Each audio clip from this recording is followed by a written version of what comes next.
Welcome to the You Can Man podcast, episode 103. I'm your host, Tim, and on this week's show, what you should know about lumber.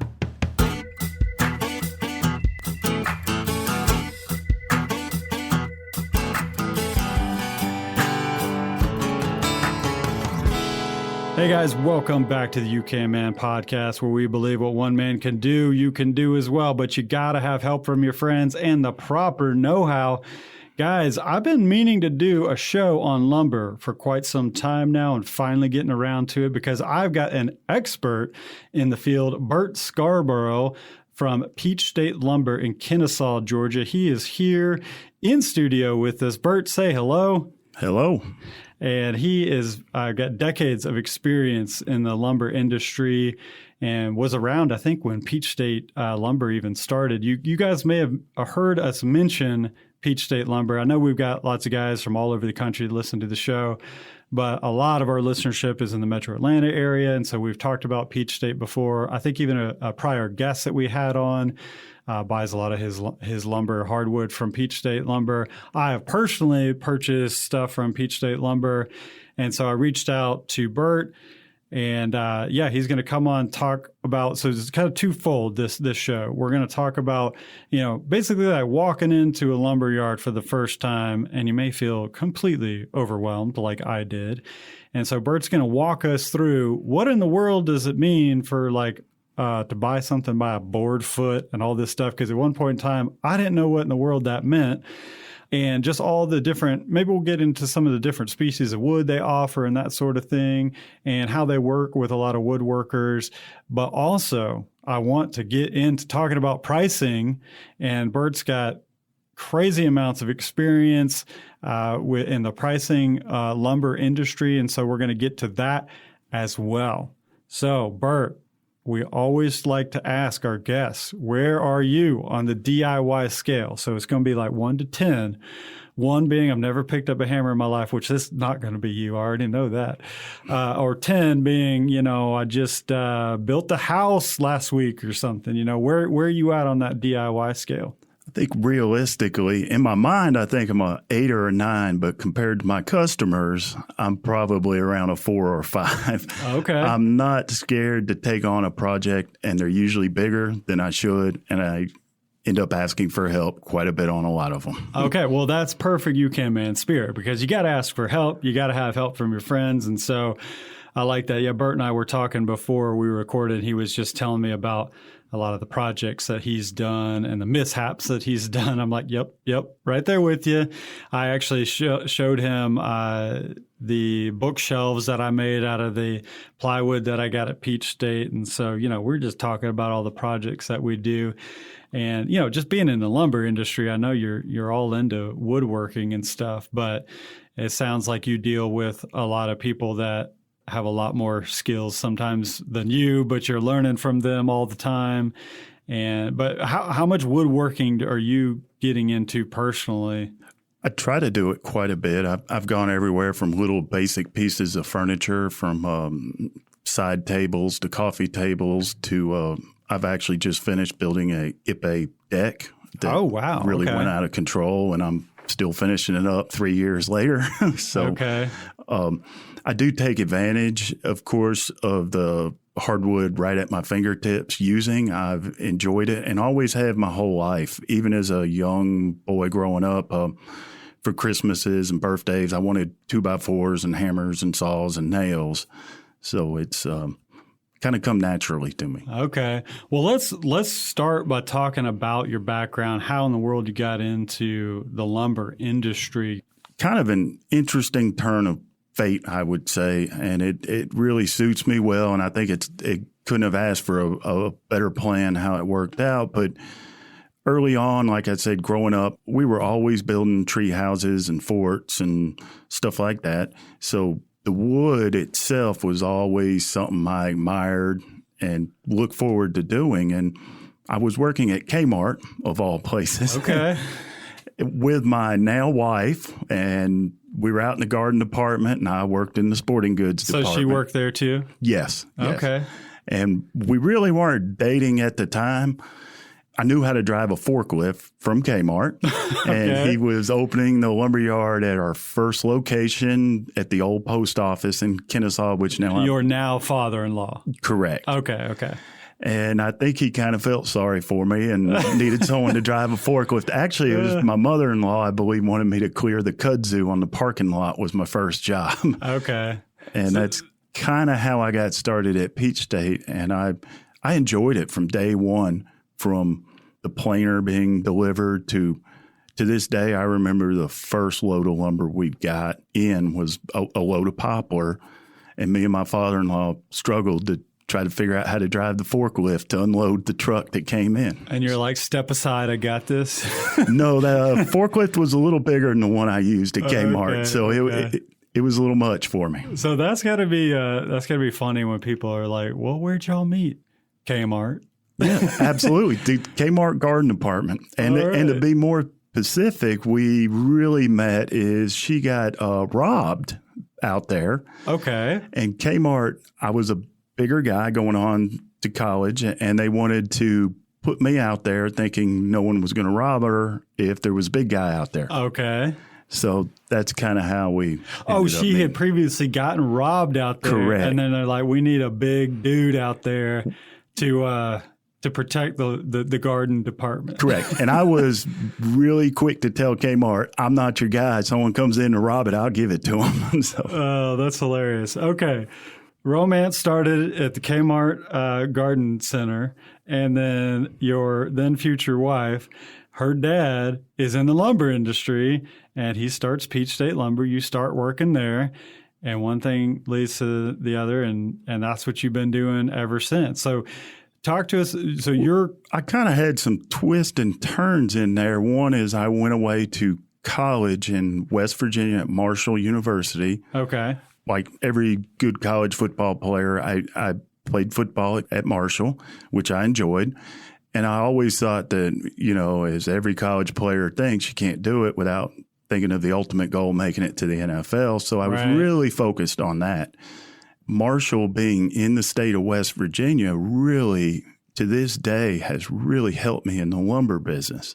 Okay. Because a lot of the boosters and donors to the football program are huge timber guys, and I deal with 2 or 3 of them to this day.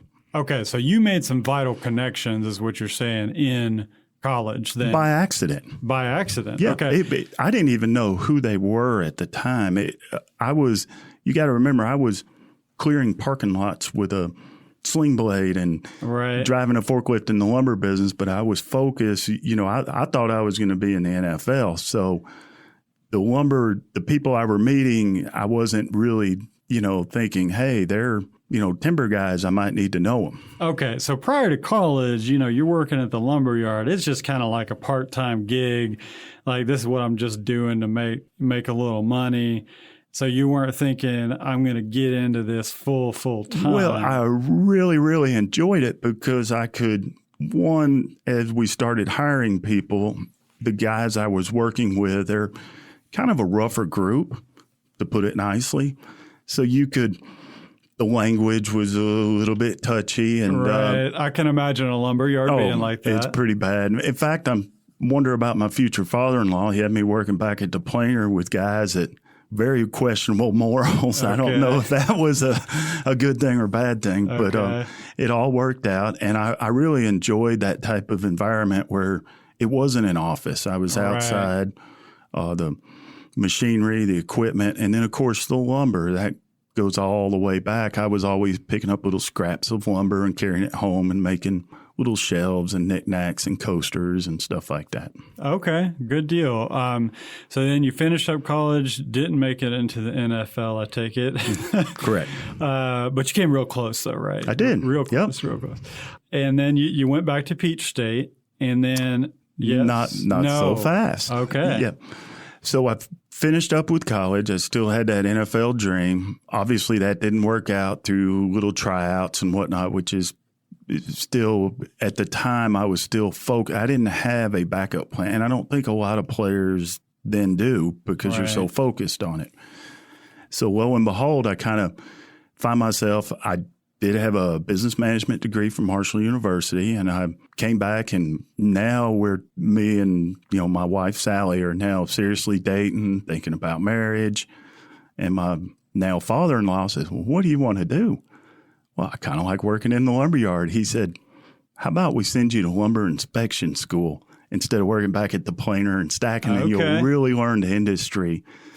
And that's how I ended up as a lumber inspector. Okay. And now is that kind of one of those certification type things that if you're really serious about the lumber industry, you're going to do that? Is that I underestimated going into that. Of course, I had a college degree, and I remember opening the mailbox, and they sent me the rule book and the introduction letter, and I said, "Oh, this is going to be a cakewalk. I've got a college degree.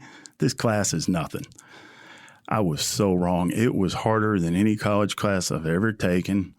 It's a lot almost into like a law class, a lot of word for word memorization of the lumber rules, and then the actual hands-on grading. And that is the NHLA Lumber Inspection School in Memphis, Tennessee. And I graduated in April 1st, 1999. Okay, so most of the people going through this are what? Purchasing managers for lumber yards? No. At the time, I believe there were 30 or 40 people in our class. Most of them are sent through the hardwood lumber industry is very, very unique. It goes back generations. A lot of the people I met there, my father-in-law went to lumber school with someone in their family. So it's a very close-knit generational family industry. And that's kind of, which is really helpful for what I'm doing now, which is the purchasing. Okay, so you get this certification. Would you say, is that kind of like the gold standard of like you're going to get into the lumber industry, you kind of need to go through this certification process, or is it? Well, the NHLA actually has 100% job placement coming out of that school. So I never, and this is going to sound bad, but I have never done a resume in my life, because as soon as I was in lumber school, sawmills, distribution yards, and kiln drying places, they were coming to Memphis interviewing me, because I was one of the few that wasn't committed to a job during the school. I was like a free agent, so to speak. Okay, so if you've got that, am I calling it right, a certification, or is it some sort of? The NHLA doesn't certify lumber inspectors; they train them. Okay, so you are a trained NHLA hardwood lumber inspector. Okay, so listeners, listening to this, if you want to get in, if you're really serious about lumber, give me a call. And you want to get into this, it sounds like that's probably a really good place to go. And it sounds like you probably get placed if you go through that same program. So really, one of my former employees just 3 years ago, he was a college kid at Kennesaw State, kind of took the same footsteps, and he came to me one day and asked me about it, and he went and graduated and is now working in a sawmill. Okay, good deal. So did you ever at any point go work at an actual sawmill, or have you always been more on the lumber yard side? Actually, I did. When I came out, my father-in-law, of course, we were talking, I could go right back to Peach State. But that was not necessarily the best step in a career, because now I'm a lumber inspector, and we don't do a whole lot of lumber grading at Peach State because the lumber is already graded by the time. It's already graded, right? Correct. So I started looking at sawmills, and I narrowed my search to the southeast coast, North Carolina, South Carolina, Georgia, Tennessee, those type places. And I visited 5 or 6 of them. Many of them I buy from today, and one of them in particular, I almost went to work there. And I ended up actually at our competitor hired me, Atlanta Hardwoods. So I was their lumber inspector and ran their dry kilns for 2 years before I came back to Peach State. And of course, they knew who I was, and that, can cause a little bit of problems. You're hiring your competitor's son-in-law to work in your it was a distribution yard. That's where we would kiln dry it and grade the lumber. We didn't saw it. Okay, so listeners, Bert's an expert, all right? He's been around, he's got loads of experience, and so I kind of want to, that's why I want to talk about his background. so that you guys get a really good idea that Bert, he knows what he's talking about. For I sure. hope so. Yeah. That's what they pay me for. Yeah. So let's talk about, I want to, when I first went into Peach State Lumber, I kind of felt a little bit overwhelmed and out of my league because I'm just an average do-it-yourselfer. I'm not some professional carpenter. I wouldn't call myself a woodworker. Now, I built some stuff in my day, but I just didn't know what I didn't know, I think. And so that's what made me kind of feel intimidated to walk in there. So, and I know that's not what you want. You want people that are novices that are going to come in and you want to make them feel comfortable and everything. And, granted, I didn't reach out to somebody there and be like, hey, can you, walk me through, so Most I'm sure people don't, unfortunately. I'm sure yes. you would have if I had asked, but it's kind of one of those like, well, I don't want to ask because then I might sound dumb or something like that. But that's not what you want to get out. No, that is the wrong approach. Exactly. Please do not do that. So you guys listening, you go to Peach State, it's in Kennesaw, Georgia. Feel free to ask. They're going to walk you through all this stuff. But on the podcast today, I kind of wanted to give you guys a little bit of a primer, if you will. You're looking at doing some woodworking projects, working with hardwood. We're going to talk obviously a lot about hardwood and some about plywood as well. But let's start talking through that. So like even when it comes to how you price hardwood, because that was one of those things that I just did not understand because, you look on the website and stuff and it's like by board foot and you're like, Correct. Well, what does that mean exactly? So if you could try to explain that in an easy way for our listeners to understand that. Okay. A board foot is a volume. Quite simply put, it is a volume measurement that is 1 square foot that's 1 inch thick. And the key there is the thickness. So if you get 8/4, which is 2 inches thick, it's square footage times 2. That's what was confusing to me too the first time because I remember looking at like, why in the world do they got what in the world's a 5/4? Why in the world do they do it like that? Because I'm used to saying like, well, it helps us inch and seem a quarter or whatever, correct. The 5/4, 6/4, 8/4. It helps us seem smarter than we really are. Yeah, well, even explain that, because it just didn't make sense to me. Why in the world you do it like that? On a board foot, there is the most important question any customer, and this isn't just for the novices, weekend project maker. I have major companies buying units of lumber a week, and they still do not know the difference between net and gross board footage. And that is the single most important question when you're buying hardwoods. Are you buying on a net? Or are you buying on a gross? A net tally, which is what we do at Peach State, is quite simply if a board has 6 board feet, you're paying for 6 board feet. A gross figures in, it takes into the science, when hardwood lumber is kiln dried, it shrinks.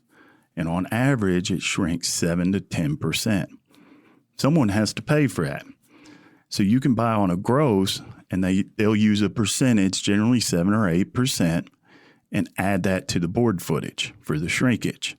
Oh, so you could Okay, so you're saying there are some lumber yards, not Peach State, because you do net. Absolutely, we're 100% net, and so you've you've already factored that in to your board foot price. Correct. Now, other lumber yards you walk in, they're going to quote you a board foot price, but then they're going to tack on this gross percentage. Is that an appropriate way to say it?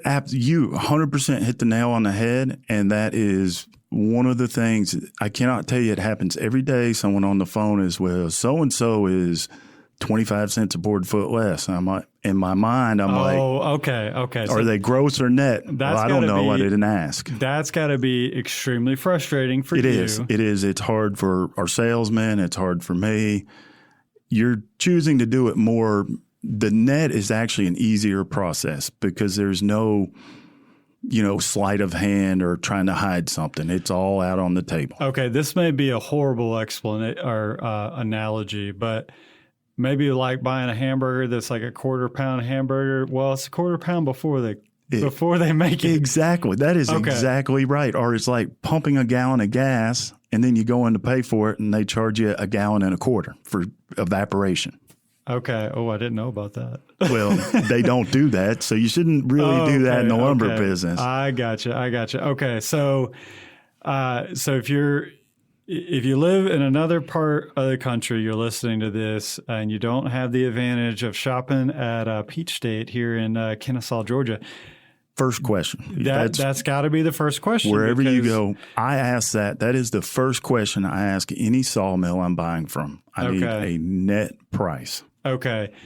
That would be an added layer. If I'm walking into a lumber yard and they do gross pricing and not net, I would be more than confused and feel extra intimidated because they'd be quoting me this like extra price thinking surely he knows and I don't. And so I could imagine that would be something that would be really intimidating to try to figure out. It'd be like, well, what are they doing that I don't know? And it probably would seem like you're getting ripped off. Well, most people aren't even aware it's happening. They can't figure board footage, which we'll go into. It is there's nothing real complicated about it. Yeah, let's get into that. Okay. To do the board footage, it's quite simply figuring square footage, and there's a couple different ways it'll give you the same answer. The way I typically do it is I take the width of the board in inches to the 1/2 inch mark. I round up and down on the 1/2 inch mark. Okay. And then you can multiply that by the standard length of the board. So if a board is 12 foot long, or let's call it 12 foot 4 inches. In hardwood lumber, that is a 12-foot board. Okay. We don't round up on the length. Okay. Now, and you said it has everything to do with volume as well, because you said it's all based on a 1-inch thickness. So that's kind of like the baseline? The baseline, the thinnest, most 99.9% of sawmills saw is 4/4 1-inch thick. So whether you're getting 3/4 inch lumber that's been surfaced or a 2x4 in Home Depot, you are paying for a 2x4. Of course, you're paying for 2 inches, but if you're getting 3/4 inch flooring, you are still paying for the 1-inch thickness it started at. Okay. So it doesn't matter if it's 3/4 of an inch, you're still going to figure it as it's 1 inch thick. Okay. Now, what about something that's thicker than an inch? So let's get into, because we had mentioned that's earlier, called surface measure. Okay. You take the surface measure and multiply it by the thickness to get board footage, net board footage. Okay. Now, that thickness, let's explain that, because when people are hearing you say like 4/4 or 6/4 or because that doesn't compute to me. Can we explain what you mean by that? What is that converted to? Okay. 4/4, 5/4, 6/4, 8/4, 10/4, 12/4, 16, and 20/4. Those wow. We have 20/4 walnut. Okay. What is the actual thickness of 20/4? That might be a better way to start trying to figure this out. 5 inches thick. Okay. So when you hear Bert say a 4/4 board, that's 1 inch thick, right? Correct. Okay, and then we start going up. 5/4 is 1 inch and 1/4. Sorry, 1 1/4 inch. Is that right? Correct. Okay. 1.25 inches thick in the rough. And 6/4 is 1.5 inches. Correct. And you just keep going up and up and up. Makes and up. sense. Okay, now that it makes sense. But when I first started, absolutely, it's so foreign. And most people don't ask. That's what the frustrating part on our end, because it's generally the males that come in, men, and they don't want to sound like they don't know what they're talking about. So they're willing to pay money for something they don't understand. That's exactly right. And that's kind of what I was trying to explain before. If I walked into some place that did the whole gross thing or whatever, honestly, I'd probably just be like, okay, how much I owe you? And that's what's hard for us at Peach State, is because we're trying to do it right and do it on a net, where many of our competitors do not do that. So please ask net or gross. You should be asking that anyway. And if they say gross, you should follow it up with the next question.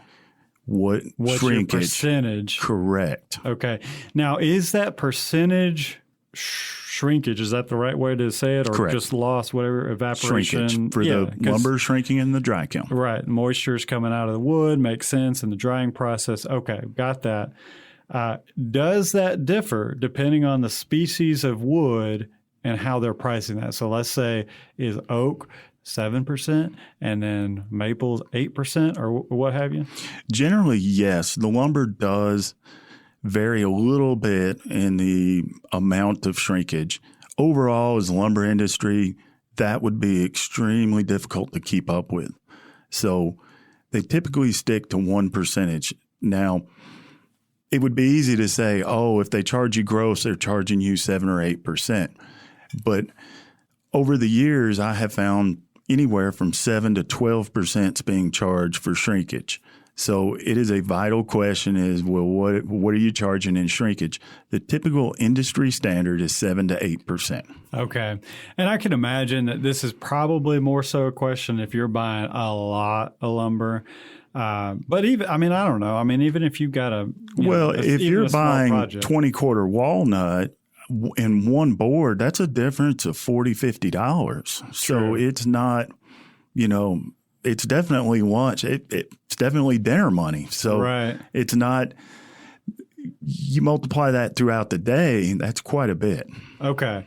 All right. So this is really good information to have. And this is exactly what I wanted to kind of go over. So listeners, I hope that you're kind of getting an idea of how, hardwood is priced when you go into the lumber yard. If you're thinking through a project that you've got in mind and you're looking at pricing, and maybe you're in a part of the country that you've got an option of several different lumber yards. We've got some options here. Peach State is just the closest one, and I've been there. They were great, and so I'll always go there.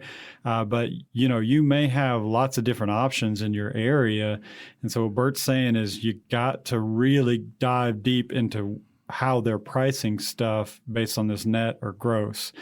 So very helpful information. So let's talk about, wood species you guys offer. I also want to just a random question. What is the most expensive thing that you've got in the lumber yard? I want to ask that too. But, what is the thing that you sell the most of? I guess maybe that's a better place to start. It can change throughout design trends, whatever's changing. Right now, white oak and walnut are just astronomical, off the chart, especially white oak.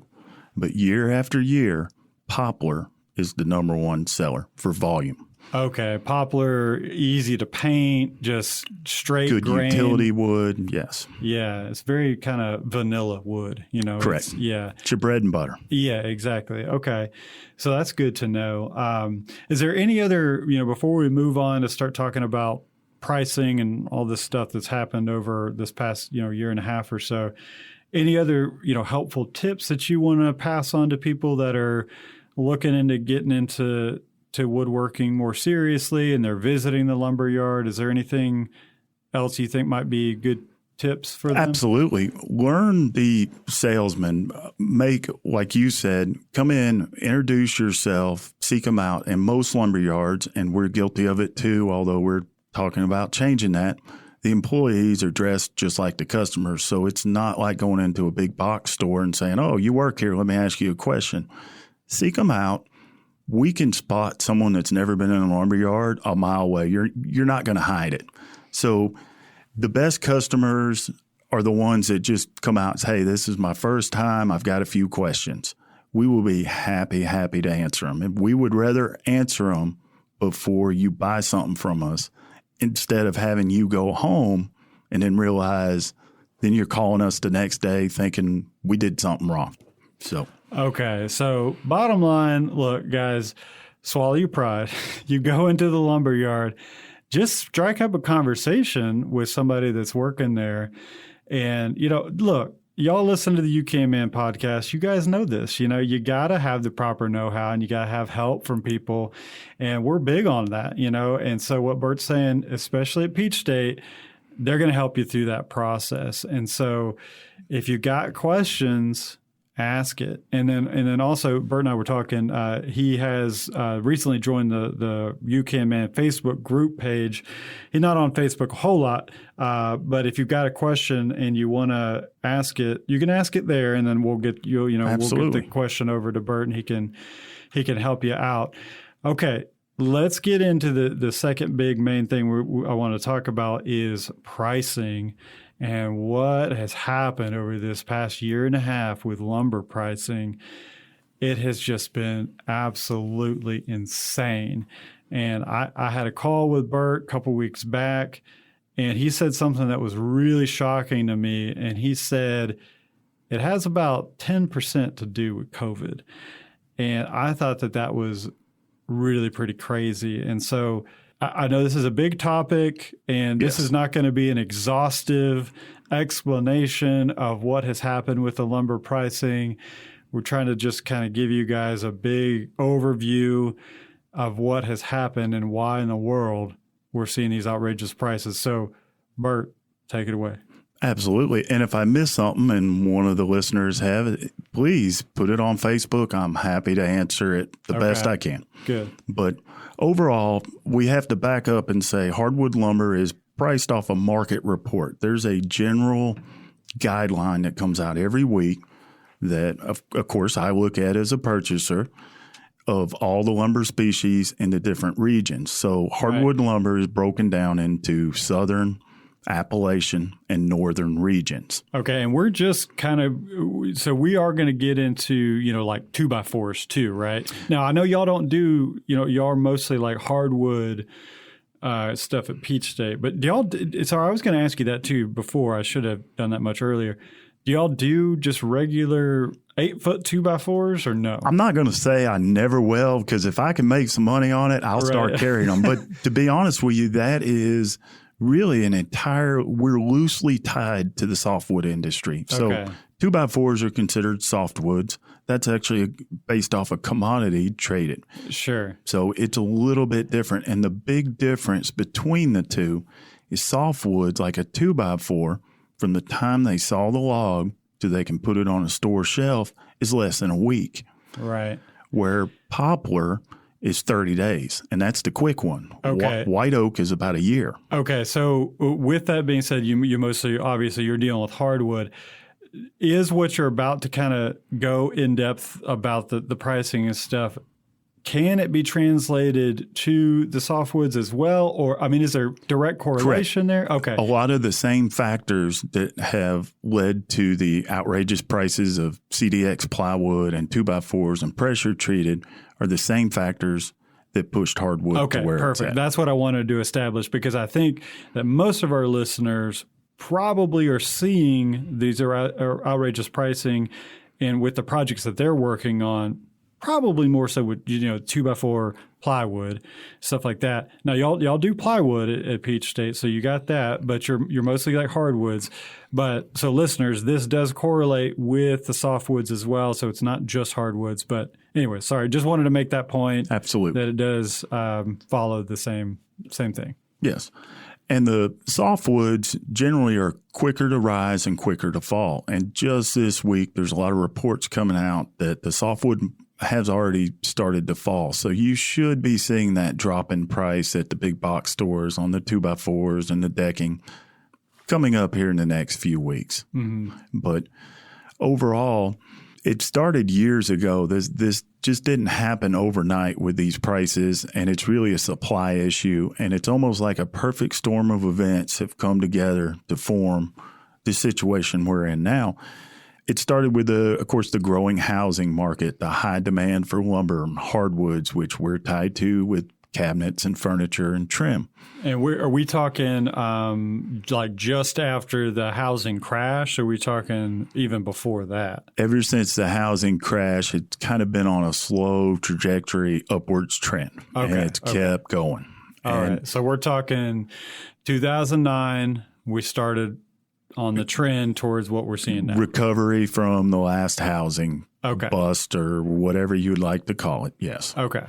And as that demand started growing, of course, sawmills are cutting lumber. But what most people don't understand is out of a log, generally, now this isn't scientific, each species and each log is different, but only 15 to 20% make the high grade lumber, the FAS.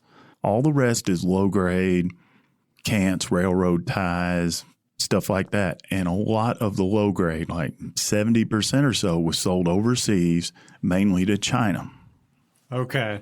So what you're saying is 80% of American grown timber in some form has been in years past shipped right over to China. Is that fair? Or not just China? There's other countries. Mainly, China was the biggest user. Okay, but it was also Europe.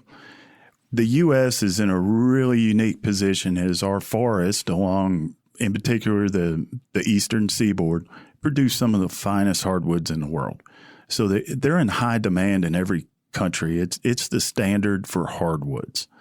So it's used in Egypt's been and Saudi Arabia have been big importers for years, but China has always led the pack. Okay, this is interesting to hear, and I'm over here like, yeah, America. That's great. Okay, so that's good. Talk to us about, like my dad owns some land. It's been in the family for years and years, and we could probably talk about this. What led to a lot of the lumber production is all the farmland that got turned into tree farms. That's a pretty big thing, especially in the South, correct? Correct. And that's actually a study. There's more standing timber now than there was 100 years ago. Now, that's interesting because, when you start thinking about, well, I wonder what it would have been like 100 years ago. And it's interesting. And I was just recently looking at some photos from like Civil War time or something like that. What people don't understand is they cut all that down. They cut it all down. They cut all that down, and because they didn't have the farmland that we have in like the heartland of the country now, right? Well, they also used it for heating the houses and cooking. Right. Yeah. So it was more than just year that. Round. But they had, farming was more localized. They didn't Correct. have the incredible highway system, the train system, the tractors, all this kind of stuff. And so things were more locally grown. And so a lot more of that timber and everything was cut down to make room for farmland. So like our family land is down near LaGrange, Georgia. Anyhow, it was farmland up until probably, I don't know, the 30s, 40s, something like that. And it converted over to a tree farm. And it has gone through multiple cuttings and stuff since then. We just did a recent cut of pine, and then we just did a replanting. And so it's a tree farm now. It's no longer an actual farm. And so you just see this replicated with thousands upon thousands upon thousands of acres. Millions, yeah. Yeah, millions of acres in Georgia, all along in the southeast and all up and down the eastern seaboard. Well, you're hitting on a really great subject, and that could be an entirely different show. But that is the fact that trees and lumber in particular is a renewable resource. Right. So that's what you're seeing on your farm is the reuse of the land that's still producing timber, valuable timber. Right. It's still a farm. It's Correct. just a tree farm. It's a tree farm. Yeah. Absolutely. Okay. So we've got that established. We got a lot of timber, and we are exporting a crazy amount of that. Okay. What starts to happen? Well, when you're exporting, if you're a sawmill and you're cutting all these logs, everything is sold. There's no waste left in the log. The bark is sold as mulch. If you pick up a bag of mulch, it's usually a pine bark. It could be cypress. The sawdust is sold into MDF and other products, including food products, but that's a whole different thing. But everything has a use in a log. There is very, very little that goes into waste. What goes into waste, the little scraps or something they cut off, is usually burned to fuel the dry kilns that dry the lumber. So it's really a unique process. If you ever have a chance to visit a modern local sawmill that's doing the sawing and drying, please do. It's fascinating. Sounds like a really green process. Surprisingly, if you're looking at it compared to plastics or a petroleum-based product, you're putting out less CO2 and it's renewable. So obviously I'm a little biased, but if you sit down and actually look at the science, take a composite decking versus a pine pressure treated. If you sat down and did the math and looked at it, I can almost guarantee you that the lumber is going to come out ahead. And then in 50 years, when that composite decking's outdated and they want to tear it up and they throw it in a landfill, it's going to sit there for 1,000 years. Yeah. I do think trees are very environmentally friendly and are meant to be used but not abused. Right. Okay. So what starts that incremental climb? So the sawmills have to sell every part, including the low grade. And that's where China was really key at buying all the 2 and 3 common and the frame stock. There's not a whole lot of production furniture making going on in this country. It used to happen in North Carolina, but now it all happens overseas in China, Asia countries mostly. So that's that lumber that you never see that's inside the sofa. Absolutely. Right. And that is critical to a sawmill. So all of a sudden, everything's going great in the lumber business. China's buying lumber, we're selling it, and then along comes the duties and tariffs called a trade war, happens with China, and the U.S. came with Chinese plywood in particular, was one of the first items on the list. And China said, whatever duties you put on our plywood, we're going to match on your hardwood lumber. And what years are we talking about when this starts coming in? Oh, I'm thinking 2017. It was talked about right around there. Okay. So the last administration was before the last administration was elected. It was known, there were rumors all in the lumber business like, whoa, we're going to, duties and tariffs are really going to affect the lumber business. Okay. So Trump, trying to right the ship, if you will, starts some tariffs duties on Chinese imported plywood. Is that correct? Okay. And that's kind of one of the big things that started it. And then China turns right around and says, we're putting duties and tariffs on your lumber. Okay. We're going to do the same thing. Overnight, and y'all saw it in our lumber yard, overnight, Chinese plywood went from $20 to $60 a sheet. Okay. The same thing happened over in China. All that low-grade lumber went from 50 cents to $3 a board foot overnight. So you really there's no right or wrong. I mean, that's a whole political discussion, but there's no right or wrong answer. We're just going over the results of we're playing armchair quarterback, Monday morning quarterback here.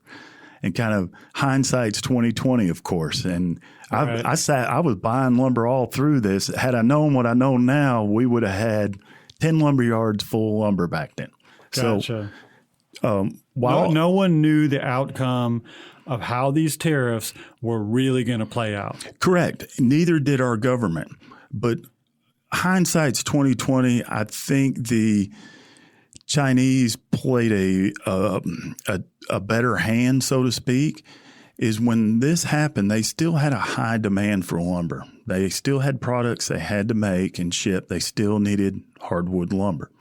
So they started buying our logs, not our lumber. There were no duties and tariffs on the logs. Most sawmills didn't mind because there was a work slowdown. They lost 70, 80% of their customers overnight. So they didn't need a whole lot of logs. So China was buying them. And that's key to where we're at now. So the sawmills then just acted as like a pass-through, so the logs came through them and they just shipped that right on? Initially, correct. The sawmills were actually selling their own logs. Eventually, the Chinese took all those, so they started bidding on standing timber. Most timber contracts were given 3 years to harvest it, so the Chinese were out there buying U.S. standing timber and auctions, log yards, you name it. They were buying it all. Okay, so they are buying it from the big players like what is it? Weyerhaeuser? Am I pronouncing that right? Well, they do a lot of softwoods. Most hardwoods is done on privately held land, most of it. And typically you'll have a giant landowner somewhere up in Appalachian, might have a few thousand acres or 100. It can be as little as 50 acres. And they'll actually send out a timber cruiser to walk the forest and determine the standing value of all the timber on that property. Okay. And so you're saying China sent reps over, whatever, and they're literally buying up the timber rights to a lot of this land that they would and all the logs that they would have otherwise been purchasing a lumber that's already been processed and it's already been dried. Okay, so they're skipping out that process because they don't have to pay the duties and tariffs on the logs. Tariffs. Okay, so they just skipped out to that, and then that created this incredible labor shortage because the sawmills are just letting go all their people because they don't have as nearly the amount of lumber to process. We didn't have the demand, and that makes where we're at now even a little more painful because you saw lumber prices actually fall. It wasn't 2 years ago. I was looking at some of the lowest poplar prices I've ever seen. I was selling red oak. Typically, the sawmills were losing money on red oak every board foot they sold because there was no demand. There was no demand for the low grade. Now, it was easy for a purchaser. The roles kind of change in hardwood, which is unique. When I was purchasing back then, I could pick the phone up, make one phone call, and pretty much buy whatever I wanted with one phone call. It was available, it was out there, and it was cheap. Okay. So then what's next? Did anything else happen in between that whole thing going on and then COVID happening? Well, COVID kind of hit at a bad time. There never is a good time, of course, for COVID to hit. A worldwide pandemic. Yeah, horrible timing whenever. But when it did happen, there right around that time, I don't know the exact time, China lifted the duties and tariffs on U.S. hardwood. That was a well-played, timed-out, strategic move on their part that no one, hindsight's 2020. Now I can sit here and look at it and say that was genius on their part. So they swooped in and now bought all the inventory of hardwood lumber that had already been cut and dried, sitting, standing. Wow. Okay. So you had sawmills now, no logs. They didn't get the timberland to cut the timber, and now they've sold all their inventory. I can't blame them for selling it because you got to realize they were really struggling. When you lose 70% of your customers over a duty and tariff, whether right or wrong, you're looking at sawmills that have been in business for well over 100 years. A lot of them ended up filing some form of bankruptcy, including one of the biggest ones in this country. So it was although the economy was doing really well, on the hardwood lumber side was really struggling. It was not a very healthy market back then. Okay. So then China lifts tariffs on their side. Correct. But now they say, well, we're going to come in and buy up all this. At historic low prices. At historic low prices because their tariffs is what caused the low prices. For the most part, yeah. So well played hand there. And now we go back to the difference. This is where hardwoods and softwoods are a little bit different. Let's go back to white oak because it's one of the most popular species right now. 4-quarter white oak, 1-inch thick white oak is going to take about 6 to 8 months for the kiln drying, where a 2x4 might take 4 to 6 days. So if a sawmill buys a log, saws it, there's 6 months at the soonest before they can sell that. So that makes sense then. And then that all starts happening and then COVID hits. Yeah, COVID hit right around. I think China kind of played into the whole COVID market shutdown here really well. Looking at it for them, obviously, it was well timed. Whether a coincidence or a political move, I don't know, but it was well timed. Okay. Or they created it, so there's that. Yeah, that's a whole. We can get into this conspiracy show here, right? Yeah, I redact that statement. I have no idea. Anyhow, okay. So, and then you got people not working. So the demand is coming back because China's buying it again. And so, Correct. but now we can't work because we've got a worldwide pandemic going on, Yep. and now we can't work. We've got a crazy demand because China wants that wood again. And you also have people here, and this is what we saw at Peach State. All of a sudden, people are working from home. They can't go into work. Right. So they're in their wood shops. Exactly. Our business then, the walk-in crowd, and this is one where we kind of dropped the ball a little bit at Peach State. We weren't expecting that influx. You know, we're used to a certain amount of customers. We were set up for that. And then when COVID happened, all of a sudden we were seeing 2 and 3 times the amount No of doubt. people. I mean, if you and listeners, y'all know when Corona hit and everything, a few weeks into it, I don't remember the timing, but everywhere else was kind of ghost town. But you go to Home Depot, and there's tons and tons of people there because everybody's working on their house. We did I remember we did a post on the Facebook group. Hey, we want to see what you guys are working on during quarantine. And all these people, leave all these comments. This is what I'm doing, because they got all this time at their house and they're looking around. They're like, well, now I got time. I don't have this commute anymore. And so I've got hours back in my life that I can finally do these projects. And I think a lot of people were drawn into woodworking in general. If you had a office job, you wanted to do something with your hands, you could do it in a little garage. And we're seeing a lot of that now in our customer base. We're seeing people that live in apartments that are woodworking coming into Peach State are female woodworkers, which is a great segment. I encourage all of them to come by Peach State, have really almost doubled. And it used to be we could go a month without seeing a female customer in Peach State. Now it's daily, like it should be. Yeah, we've got lots of ladies in the Facebook group that do a lot of stuff themselves, and so I love seeing that. Okay, well, this has been great hearing this all broken down because I feel like when I started seeing these ridiculous lumber prices, I wasn't thinking any of this. I was thinking it's all COVID, the sawmills have just had to close down because, they can't work because of COVID and all this kind of stuff. So what you're saying is we would have still seen that pretty significant uptick in pricing had COVID never happened. Now, we wouldn't have seen it quite like we did. It wouldn't have been as dramatic. Right. And it probably would have been I think what you wouldn't have seen is the price drop before COVID. That makes it a little harder to follow. But looking at the hardwood market report every week, back then there were minuses. Poplar was going down $10 a thousand, and it was typical to see all the minuses. And now we're seeing huge gains like $50 a thousand, $100 a thousand, and that's a hard pill. That's a huge swing. You go from historically cheap to historically high, low demand where it's sitting in the lumberyard and they can't sell it to they can't saw and dry it fast enough. Okay.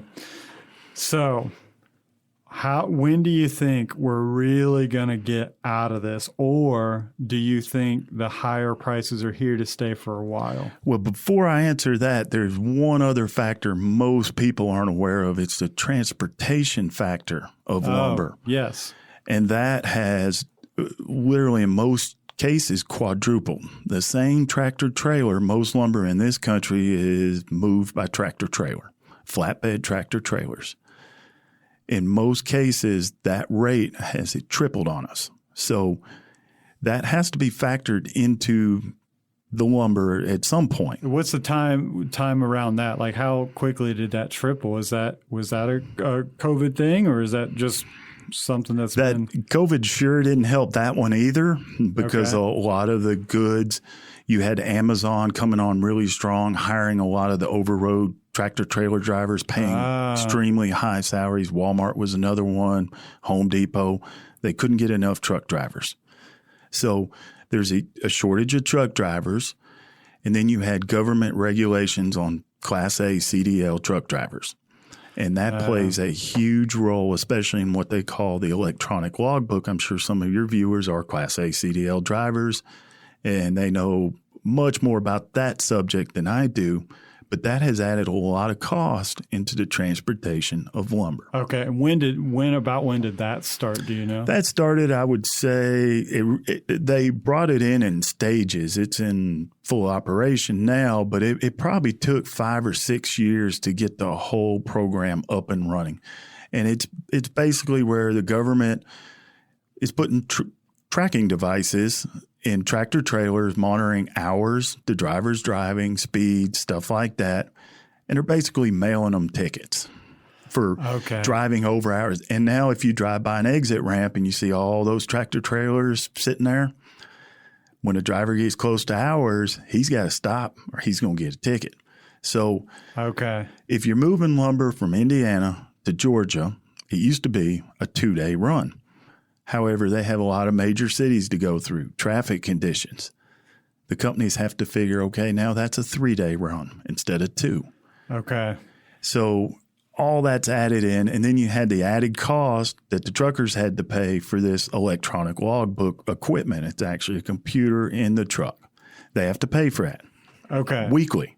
So even when stuff starts coming down, it's never going to go back down to what it was. Exactly. We're not going to see, because of those embedded costs most people aren't aware of. Now, the trucking is going to affect every segment of our economy, from groceries, not just lumber, but we're limited by the amount of weight we can put on a tractor trailer, 48,000 pounds. We can't go over that.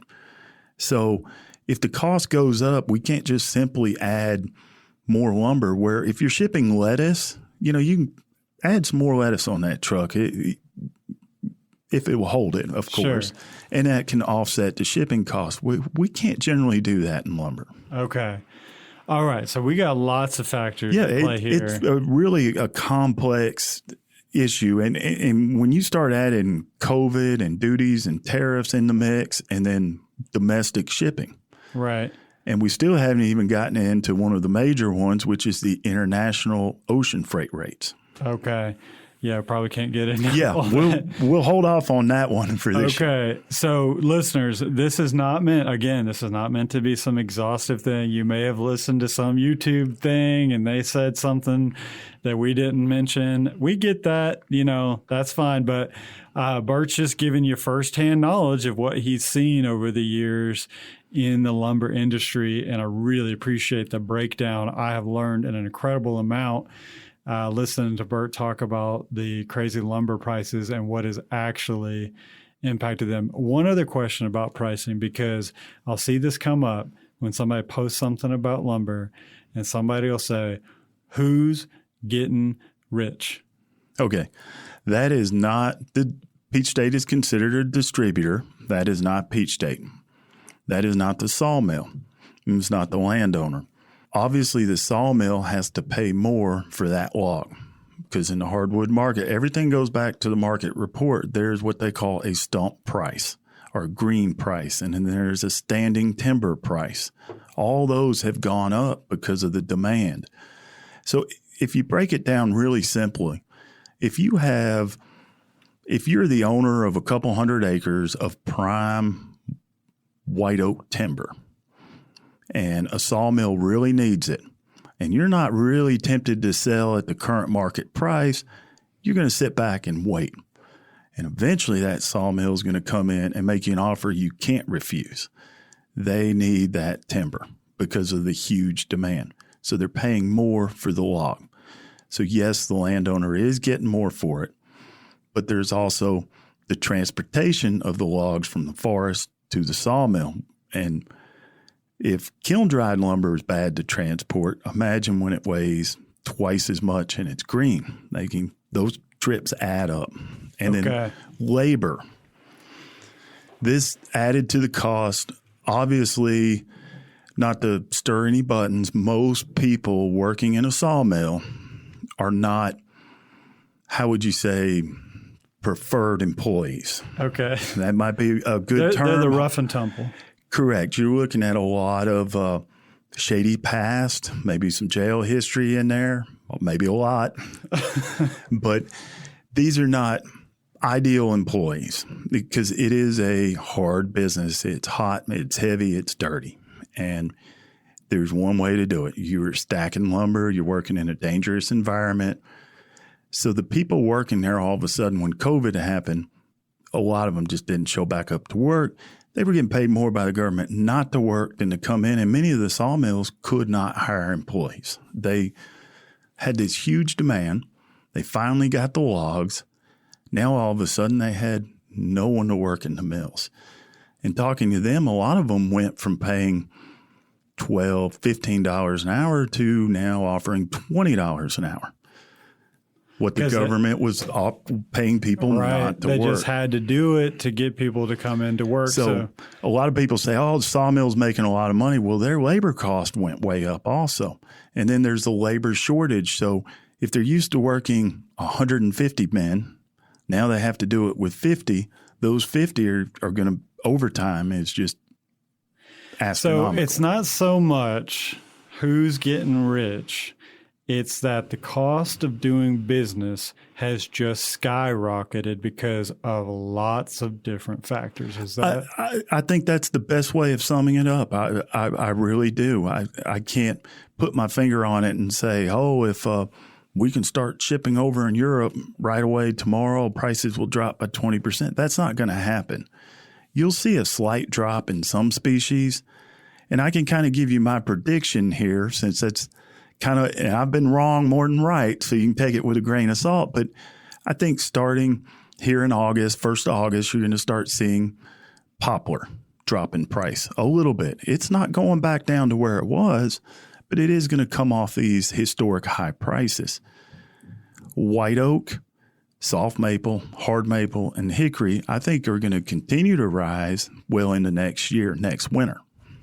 Okay, because you still have that incredible lead time from when it's cut. The kiln drying time. Right. Correct. Right. And then they can't really dry maple really fast or really well in the summer because those maple and hickory develop stain in the lumber. That's a defect.